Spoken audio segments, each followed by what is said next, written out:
Welcome to VI classes. आज हम लोग करेंगे अध्याय 4 सारणी की प्रश्नावली 4.3 का इंट्रोडक्शन। तो चलिए स्टार्ट करते हैं हम लोग। देखिए, इस चैप्टर में हम लोग पढ़ने वाले हैं त्रिभुज का क्षेत्रफल, यानी एरिया ऑफ ट्रायंगल को हम लोग पढ़ेंगे। तो देखिए, यदि आपको कोई त्रिभुज के तीनों निर्देशांक पता हो, ठीक, यानी किसी भी त्रिभुज का आपको तीनों निर्देशांक पता हो, यानी ये हो गया x1 y1, बी हो गया आपका x2 y2 और सी हो गया x3 y3, ठीक। तो हम लोग फार्मूला क्या लगाते थे? तो त्रिभुज का क्षेत्रफल हम लोग पढ़ चुके हैं। त्रिभुज का क्षेत्रफल क्या होता था?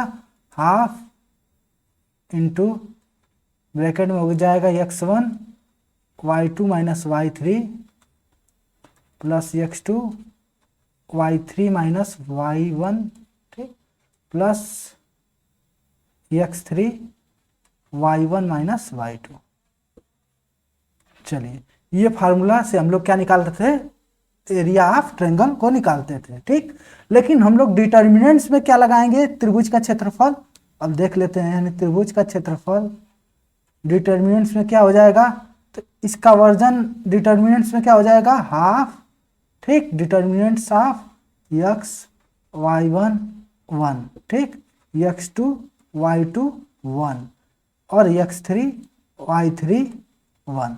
यानी देखिए, इसको सॉल्व करेंगे ना, ठीक, तो सेम यही चीज आएगा, ठीक, सेम यही चीज आएगा। लेकिन ये क्या है? डिटर्मिनेंट्स वर्जन है, ठीक। यानी ये कैसा है? सारणिक मेथड है त्रिभुज का क्षेत्रफल निकालने के लिए, ठीक। यानी इसी का क्या है? ये डिटर्मिनेंट्स वर्जन। तो चलिए अब हम लोग बात कर लेते हैं, दो तीन कॉन्सेप्ट हैं, ठीक। यानी कॉन्सेप्ट नंबर 1 देखते हैं। तो देखिए, कॉन्सेप्ट नंबर 1 क्या कहता है कि जो त्रिभुज का क्षेत्रफल होगा, ठीक, वो हमेशा क्या होता है? पॉजिटिव होता है। हमेशा क्या होगा? पॉजिटिव होगा। अगर इसका वैल्यू आपको -10 प्राप्त होगा तो हम लोग क्या लिखेंगे? त्रिभुज का क्षेत्रफल बराबर 10 वर्ग इकाई, ठीक, 10 वर्ग इकाई, ठीक। यानी त्रिभुज का क्षेत्रफल है, क्षेत्रफल क्या होता है? हमेशा वर्ग इकाई में होता है, ठीक।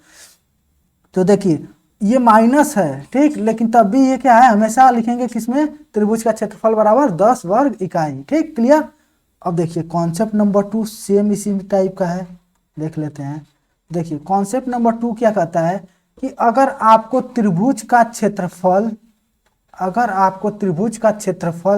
बराबर दे दिया है 10 वर्ग इकाई, ठीक, अगर त्रिभुज का क्षेत्रफल दे दिया है कि 10 वर्ग इकाई है, तब त्रिभुज का क्षेत्रफल में जो हम लोग गणना करते समय, ठीक, जैसे कि अब हमको गणना करना है किसका?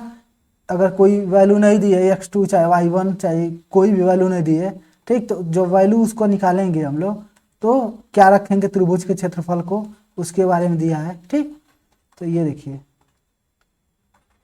और हम लोग जब वैल्यू रखते हैं 10 वर्ग इकाई को, ठीक, तो उसको क्या करना है? हमको प्लस और माइनस के साथ रखना है, ठीक। यानी ये त्रिभुज का क्षेत्रफल बराबर प्लस माइनस 10 वर्ग इकाई रख के ही सॉल्व करना है प्रॉब्लम को। क्लियर?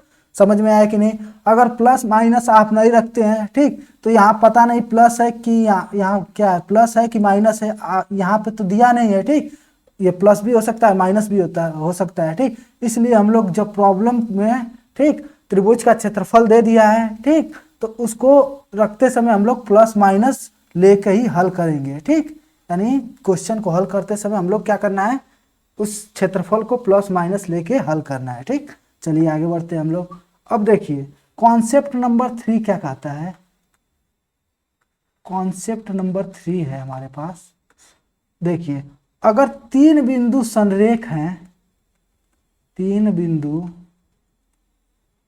संरेख हैं, यानी कहने का अर्थ है कि अगर 3 बिंदु हैं जो, ठीक, अगर एक ही रेखा पे हैं, ठीक, तो इसका क्षेत्रफल जो होगा, यानी एरिया ऑफ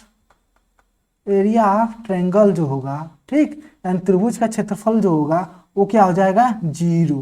क्लियर? यानी कह सकते हैं कि अगर half determinants of x1 y1 1 x2 y2 1 और x3 y3 1 अगर 0 के बराबर आ जाता है तो हम लोग कह सकते हैं कि ये तीनों बिंदु क्या होंगे, संरेख होंगे। ठीक, अब देखते हैं कॉन्सेप्ट नंबर 4।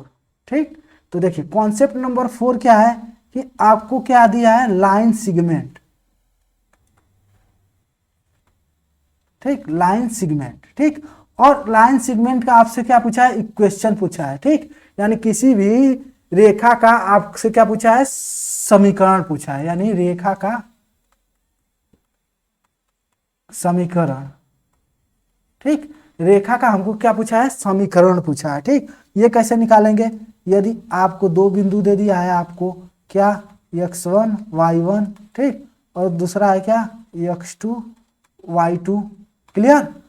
और इसका हमसे पूछ दिया है कि आप इस लाइन का इक्वेशन लिख के बताइए। ठीक, 2 पॉइंट दे दिया है। ठीक, तो हम लोग क्या करेंगे, 3 पॉइंट इससे बनाएंगे, एक बना देंगे हम लोग x और y बना देंगे। ठीक, इसी लाइन पे हम लोग तीसरा पॉइंट ले लेंगे x y। ठीक, और यहां से हम लोग जानते हैं कि त्रिभुज का जो क्षेत्रफल होता है हाफ। ठीक, x1 y1 1, x2 y2 1 और x y 1, क्लियर। अब देखिए ये x y आ गया, आपके पास दो क्या है, चर आ गए हैं। ठीक, अब इसको कर देंगे हम लोग 0 के बराबर। ठीक, और यहां से मिलेगा आपको क्या, लाइन सेगमेंट का इक्वेशन, यानी रेखा का आपको समीकरण मिल जाएगा। ठीक, तो आज की क्लास को बस यहीं समाप्त करते हैं। ठीक, फिर मिलेंगे आपसे नेक्स्ट क्लास में इसके क्वेश्चनों के साथ।